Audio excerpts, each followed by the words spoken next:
Well, hello and welcome to Sports by Compian. My name, of course, is your host, Stephen Compian, and I am joined once again by our Bears resident, our Bears expert, if you will. Brent is in the house. How are you, sir? It's good to have you back. Doing well, doing well. How are you? Oh, just living the dream, man. We're happy you're back on the pod to talk about some championship football that went down, and now we are on to the final game. Right, there's only one more NFL game left in this year. We are also going to go over some coaching hires that have taken place across the league. Some people getting hired, big jobs, and of course, maybe a brief little preview on the upcoming Super Bowl matchup.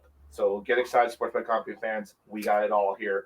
Make sure you're liking and subscribing so you can know about our beautiful, wonderful, excellent content.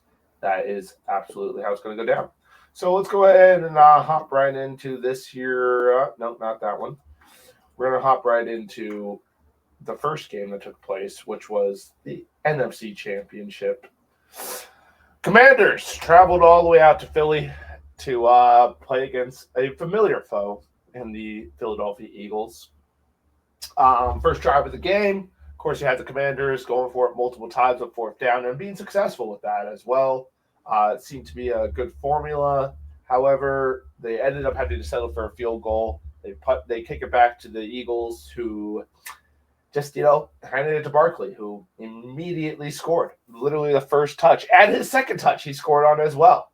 So pretty insane stat line for our Barkley, and that was more or less the story of the game. The Commanders, who had been completely clean on turnovers up to that point in the playoffs, had themselves a couple, huh, Brett? Yes, yeah. I think that was a big deciding factor for them.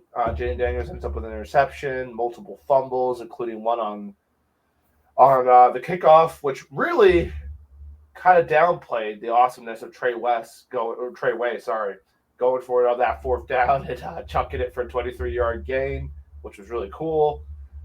Things just got completely out of hand for them in that fourth quarter. They could not stop the run. They couldn't stop people from scoring rushing touchdowns, as the Eagles set a NFL record for most rushing touchdowns in a championship game. All around it did turn into a beatdown, although it was close for quite a while. The Commanders introduced us to a new rule, which I think a lot of people maybe didn't know about or had forgotten about at least, that, hey, you can't just keep jumping over the line and trying to hit us. Okay, we will just give you them the touchdown if you keep this up. Interesting all around. Commanders' defense had a tough day. Love to see Marshawn Lattimore getting his ass kicked by A.J. Brown. Absolutely do not like that guy, so I was happy to see him suffering out there. A.J. Brown having himself a field day. Some key passes by Jalen Hurts throughout the game. Managed to convert some big third downs for them. In addition to his, of course, 3 touchdowns that he rushed for. Barkley got himself 3. Even Will Shipley hopped in there and got 1. They were having themselves a field day. Yeah, I think the score maybe looks a little more lopsided than the actual game was. Like you said, it was close for a while. I know that 21-0 the fourth quarter kind of made it out of hand when a lot of the backups were in. But yeah, I think too many turnovers from Washington, and I think that defense finally got exposed a little bit by the best running back in the game. So Washington, I don't think they can really be upset about anything. I think they over exceeded their expectations this year with getting the one game from the Super Bowl, and they got their franchise quarterback. So I think they're heading in the right direction, and I think there are a few pieces on defense and offense away. Maybe get him another weapon on offense, and obviously maybe get a little younger. They have a lot of one-year deal guys on defense, so maybe get a little younger on defense and through the draft and whatnot. So, but yeah, I mean, I don't think they have anything to worry about. But the Eagles are a good team. Obviously they play the Chiefs again two times in 3 years, so that's gonna be a good game. But seems like maybe if they finally added Saquon, that might have been the last piece they needed, because last year sometimes the running game kind of went away and had to rely on Jalen Hurts a little too much, and now they got Saquon and him to balance out each other. And Saquon, obviously, nobody's been able to stop him, so I'll be interested to see the Chiefs. Their run defense obviously pretty good, so I'll be interested to see after James Cook had a good game against them if they can make adjustments to stop Saquon. So, but yeah, no, all around. Like I said, the score was a lopsided game, but I think it was a good game through 3 quarters. In the fourth quarter, obviously kind of got away from them. But, I kind of thought this was predictable. I thought the Eagles would win. I thought it'd be a little closer in this, obviously. I thought the Washington cover that 10 points. That was the spread, but not really surprised by the outcome of the game, though. Yeah, I would agree. Shout out to the Eagles center who was injured early in this game and just battled through to make sure his team was winning there. You'll have to see that kind of grit out of any football player, but of course it's kind of expected from the O-line. They're just an absolute beast. At one point, he flexed his biceps when the game was in hand. Dude, that guy has some massive arms. Holy cow. Yeah.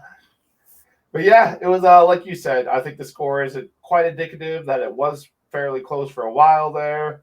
But the Commanders' magic sort of ran out, in this championship game. As you mentioned, they well overexceeded the expectations for the playoffs. They're supposed to be out in the wild card round. It's tragic they weren't. But anyway, yeah, they had themselves a year.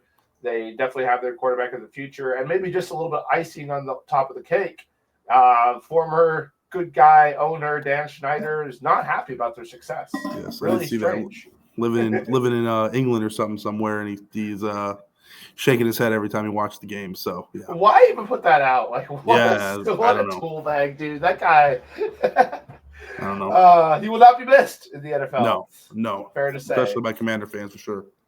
That is absolutely certain. But yes, the Eagles advance to their second Super Bowl in 3 years, as you mentioned. They get the rematch against the Golden Boy. Can they pull it off? They seem to be a pretty complete team right now with the addition of just Saquon Barkley. They're looking good, man. Their defense is flying around. They're playing some really good football. What's his name? Baum? That linebacker they got. Zach Baum. Zach Baum, yeah. Had himself a day, man. Forced fumble, recovered a fumble. He was all around doing his thing, and I really hope the Bucs get snatch him in free agency. That'd be sweet. But yeah, he's been playing out of his mind for them. So yeah. Really I think he was. I think I heard he was picked up to be a special teams guy, and he's kind of stepped up through some injuries, and man, he's a really good find that they got through a 1-year deal. So yeah, and Oren Burks, also had himself quite a day with that sack on Jalen Hurts. Like I said, this whole defense just showed up ready to play. Cooper DeJean seems like he's a savage, and their others corner they drafted who had an interception on Jalen Hurts. He's looking really good too. Yeah, so Mitchell, that defense has some serious pieces. We'll see if they can slow down the Golden Boy and his magic army of dark magic that apparently just can't be stopped. Yeah. But let's hop into that game unless you have any other comments here about the NFC Championship game. Nope, I'm good. All right. So moving on to what was probably the better of the two games for sure. This game was back and forth all day. I think there was 4 to 5 lead changes throughout it. Obviously, the most controversial call of the game was, that drive whenever Buffalo was up by 1 point, 22-21. They're driving. They throw it to Dalton Kincaid, who I personally believe picked up that first down on third down. The spot was not great, in my opinion, but, I am a Chiefs hater. I'm a Chiefs hater. I'm willingly will admit it. I'm sick of it, sick of seeing them win, sick of seeing every single controversial call go in their favor. Every single one. It's never like, oh, that's a close call. Which way will it go? We all damn well know which way it's going to go. It's going to go to the Chiefs. And I think they got some help, especially with Josh Allen. They rush up to the line and they go for it a fourth down there as to be expected. I think he picked it up. There's a lot of camera angles showing where he picked it up. One judge is calling it as, yeah, he picked it up. And then the judge who had no view of where that ball was said no, as well as the head official. Like I said, they get every single controversial call. So that was a turnover on downs. And I think we just all kind of knew it was over from there. To be fair, they had their fair share of mistakes. They missed two-point conversions.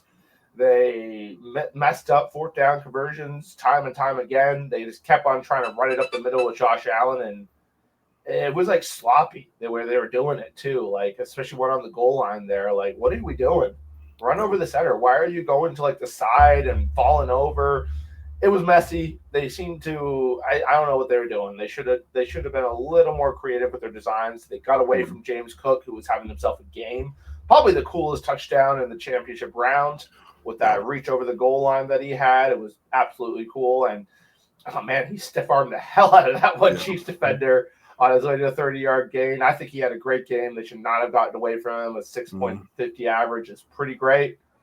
The final play of the Bills' possession, Josh Allen gets blitzed. I saw Robert Griffin today on one of his hot takes. Like, oh, he should have adjusted for that blitz. Blah, blah, blah, blah, blah.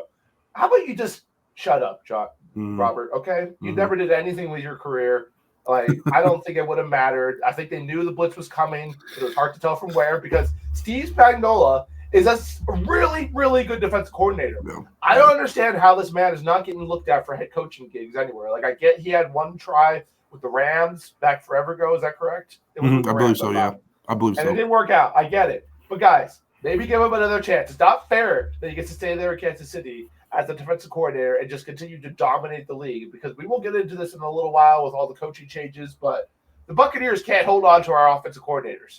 They have one good year, and they're immediately out of the building. Meanwhile, this guy over there winning Super Bowl after Super Bowl with the Chiefs, and nobody's even looking at him for head coaching. It's kind of crazy to me. And not even that, I don't think he's really taking interviews. I think he's kind of setting the record that he has no interest in coaching anymore. He just wants to coach defense. And so, they definitely were smart in hiring a kind of aging coordinator who already kind of had a chance at head coach a while back. And I know that he's turned down some interviews in the past couple of years, and I don't even think teams requested because they just know he's going to turn it down. So they definitely have a good one in him because I don't think he's going anywhere anytime soon. So good for them. They got a mastermind on defense, and I am a Chiefs hater, but they are a good team. And Andy Reid is absolutely a master when it comes to offense. Yep. He has that team just like it's ridiculous. What is this? 5-6 Super Bowls or whatever the hell they've been in the last 7 years. It's just it's out of control. I think Mahomes the 7 years he started his worst career season was AFC Championship loss. So other than that, he's been to 5 Super Bowls and 2 AFC Championships. So pretty unbelievable. Crazy. Poor Josh Allen could just not get past him. And man, you put up 29 points as an offense. Josh did his part. Defense, you got to help him out here, man. That last drive, and immediately, they got a face mask call, which was legit. The dude straight up tackled him by his face mask. It's like, hey, you can't do that. Don't tackle the guy by his face mask. They get 15 yards, they're already in field goal range. It's just the defense needs to pick it up, man. They need to fucking surround this guy with some weapons. Matt Collins had a hell of a game. Yeah. Beautiful over the shoulder touchdown catch. But other than that, who was he really thrown it to? They traded for Amari Cooper, who did nothing for them. Stay away from him in fantasy, guys. And man, Dalton Kincaid with that final drop. I get the ball. It was a crazy one. It was probably hard to see, but you were an NFL tight end, sir. You have to make that catch. It hit your arms, dude. Man, that's brutal. And then the rest was history. The Chiefs just do the Chiefs, and they get a couple more first downs right out the clock, and that was that. Yeah, you look at the stats of this game. Honestly, if you came into it and told Buffalo that they'd hold, Kelsey, I think, to 2 catches. I think Juju Smith-Schuster might have been their, highest receiver yard-wise. If you told them that, or maybe Xavier Worthy. So I know they were pretty close, but. Was it a controversial catch, I might add? Granted, it hits the ground, but he does look like he has possession. But once again, every single controversial call goes to the Chiefs. Yep. Just saying. Yeah, and I know you kind of touched on the field spot of a football a couple of times, but that Josh Allen quarterback sneak on 4th down. I know that's a big controversy too online this week of if he crossed that line or not. They ruled him short. I've seen some angles where it looks like he was a little short, and some angles where I think he does cross the line. But it's crazy to me that the NFL doesn't have a chip in the football to tell you exactly where the spot of the ball is. And they have a chain gang that was used 100 years ago. Something. So we're relying on 2 old men from the sidelines to decide where this goes. That seems good for a multi-billion-dollar industry. Yeah, no, I know. So, like I said, I think going into this game, if you told the Bills, it'd hold Kelsey to 2 catches, and there are other good weapons, Brown and DeAndre Hopkins to a couple catches, and they'd have a pretty good shot at winning. But I think Allen was a little erratic beginning of the game. He obviously settled in with some nice throws, nice runs, but you can't really make too many mistakes with the Chiefs, and I think they made one too many, and they left some points on the board with those 2-point conversion attempts that failed. I think they could have just taken the points there. And I think they just try to get a little too aggressive, and Chiefs capitalize on that, and then they kind of just they just don't really make mistakes. So they won't don't. beat themselves, and you really got to beat them. So Which I think it's going to Mahomes set did up. have a couple fumbles in this game, at least Yeah. one. So there was some of that, but it was they won the turnover battle, the Bills, but it wasn't enough. Yeah. So and then they pick up Kareem Hunt on the street, and halfway through this year, and now he's their lead back. So, yeah, I mean, like I said, the Chiefs are inevitable. I don't know. I think obviously the ref hype with them is real, but as well they're just a good team. And obviously well coached and defense, offense, and good players. So I do think Kelsey. I think he's gonna retire if they win the Super Bowl. I think he's gonna retire. So, but I'm sure they have. I know they have 2 or 3 other tight ends that I'm sure are just gonna fill his spot pretty easily. So I'm sure. Yeah, but. No, I think it's set for a good game. I think Eagles and Chiefs would probably. I know now a lot of people want to see the matchup, but I'm not watching. As far as talent wise, I mean probably the two most talented teams on paper going to be going against each other in Super Bowl. So, like I said, I think a lot of people want to see some new blood in there with the Bills. I personally, want to see the Bills. Josh Allen, one of my favorite quarterbacks to watch outside of Chicago. So.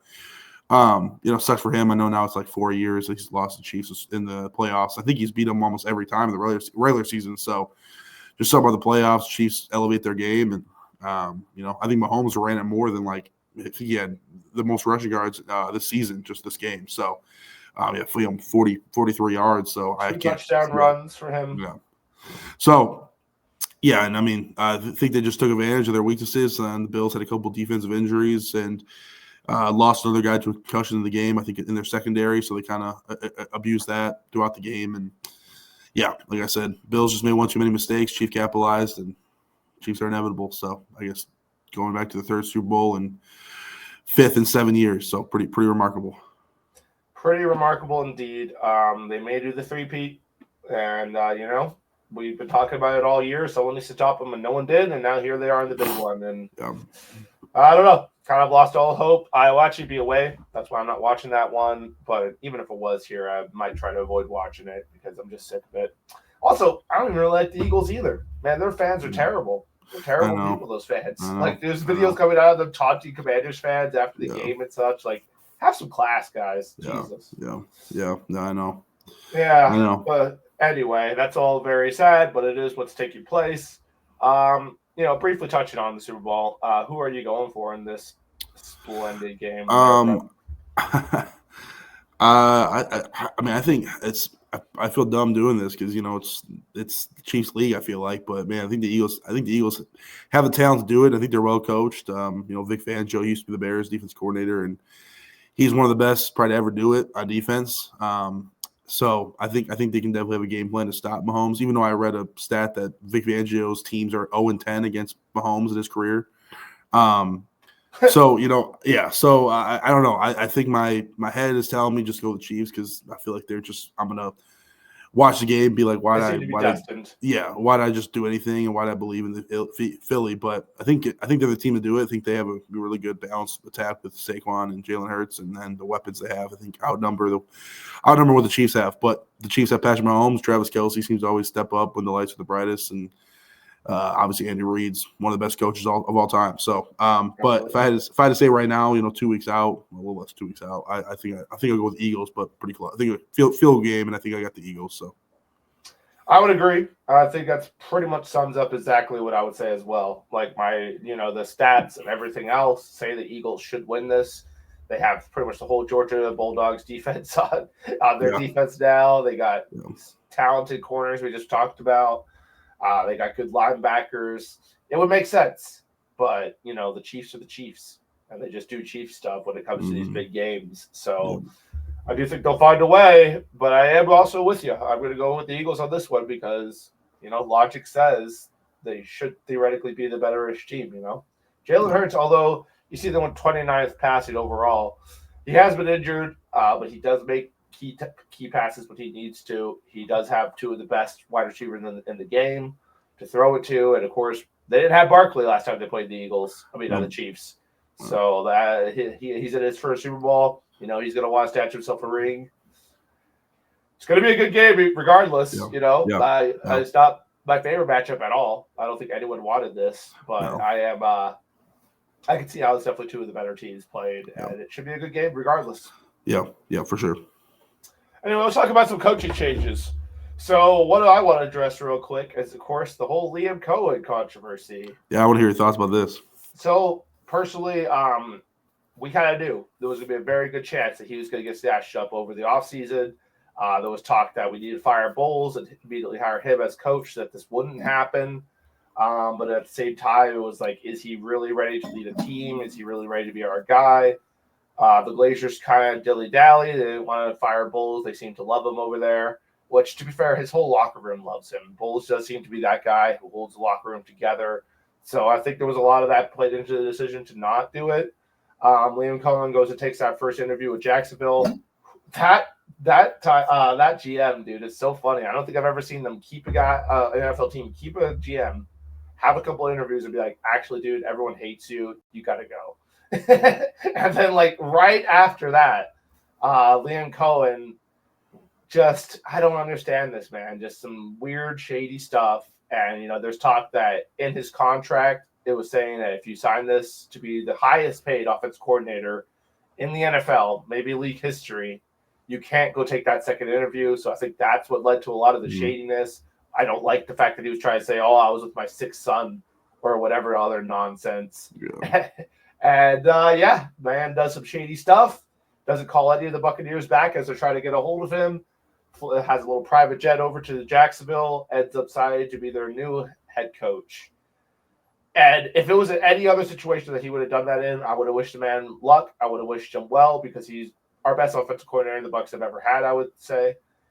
He completely transformed our offense, you know, built our run game, did a lot of great things for us. So I would have wished him well. But the way he did this whole thing, I hope the Jaguars go 0-17. I hope he's fired after 1 year, 2 years at most. Fuck that guy. He's a jerk. You're a fucking chinless fucking weirdo, and I hope you fucking suck over there in Jacksonville. I hope the fucking franchise continues to blow Shad Khan because you're a terrible, weird owner who does weird shit with your stupid mustache, and frankly, you fucking deserve all the failure your franchise has experienced. And I like Trevor Lawrence. I like the Jaguars. They're one of my favorite AFC teams, but now I hope they fucking suck. Fuck the Jaguars. Fuck Liam Cohen. And yeah, that's all. That's what I have to say about that.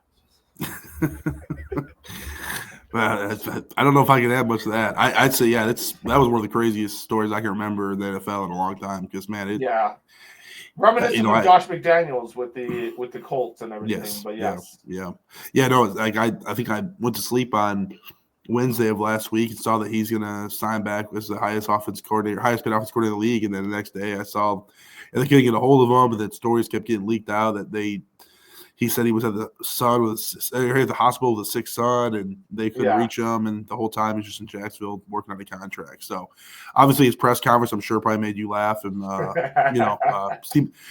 everywhere you go, he wins. I'll say that. I think a lot of people are quick to judge press conferences, but Dan Campbell had a weird press conference, and he's a good coach, and so did Sirianni. He's been to 2 Super Bowls now in 3 years. But Dan's was kind of cool. He was like, we're going to bite kneecaps. And Sirianni's just a savage who was saying a bunch of weird shit, too. The Duval thing, oh, my God. That's just cringe. It looked corny, and it's pretty reminiscent, I think, of what's going to happen this coming year. It was definitely odd. I guess the one positive thing I'll say about that is, everywhere he goes, he seems to win. I know he was the Kentucky coach, and he won there, and then went to the Rams and was a good coordinator, then the Buccaneers, obviously. So everywhere he goes, he was that success. But sure. I think I heard this is going to be his 5th job in 5 years. So obviously, he does move a lot.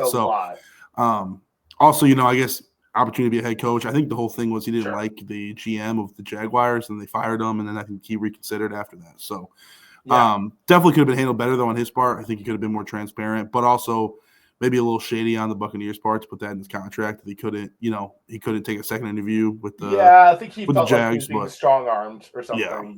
So, but I get it. The Bucs wanted to keep him. Obviously, obviously their offense was really good, and they're one doink field goal away from probably beating the Commanders, and who knows where they'll go after that in the playoffs. So, good thing about the Buccaneers, I think they still have plenty of talent. I'm sure they'll hire. Seems like they've done well. They replaced Canales last year with Cohen, so I'm sure they can, find a replacement. I saw they've interviewed a couple Rams guys already, so for their offense coordinator. So we do love the Rams coordinators over there. We're like, anyone who's talking to Sean McDermott, we're going to interview them. Who's bringing you water, Sean? Get him in here for an interview.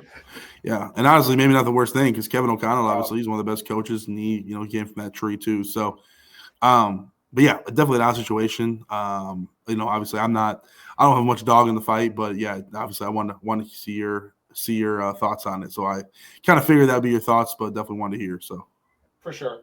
But let's talk about the Bears hire. Great hire, in my opinion. Yeah, they got their guy. I thought if people kept telling me, the Bears are going to screw this up, and I kind of had quiet faith because I think we've never had a quarterback like the one we have, and I think that attracts to a lot of top, offense coaches. And that's exactly what happened. Sounds like he didn't even take an in-person interview. We did one virtual interview, and then I guess this is the job he's wanted for a couple of years now. It sounds like he turned all the jobs down last year because the Bears obviously didn't have an opening. So waited a year, obviously waited it out, went back to the win one with Detroit. That didn't work out. And then, took the job. I think he's building a good staff. We got Dennis Allen, some really good experience on the defensive side. Obviously not a great head coach, but he's a really good coordinator. Obviously when the Saints were going through all those NFC championship games, he was their coordinator. So, no, I like the hire, like all the coaching hires he's made under him so far. I know Detroit fans are pretty bitter that he kind of jumped ship to another NFC North team. But yeah, but I don't understand the Detroit fans being so mad about how quickly he took the job. It's like, guys, the playoffs were over. He knew where he wanted to go. Yeah. I think the Bears were holding off on hiring their coach because they knew that he wanted the job. Yeah, so they both kind of knew this was going to happen. So it was like, what are you guys so mad about? Yeah, no, I'm mad about the Leo Cohen thing, so I guess I get it.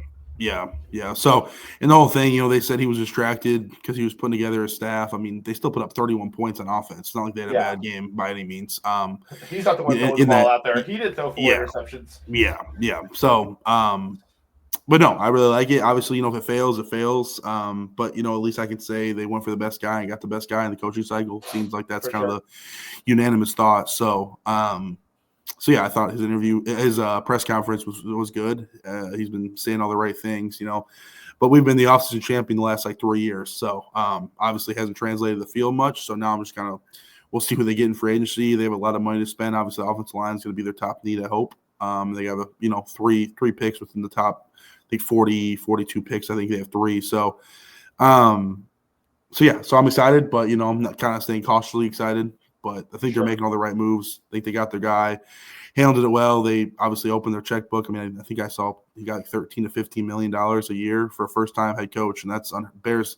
Bears don't do that. So, yeah, it was nice to see them do something differently for once. They actually did something right, handled it well, I thought, and all in all, pretty positive on everybody I've talked to in my life. Their Bear fans are really excited. So, and it seems like a lot of people are mad the Bears got him, which obviously is a good feeling because that means, I think the Bears are going to start getting feared here.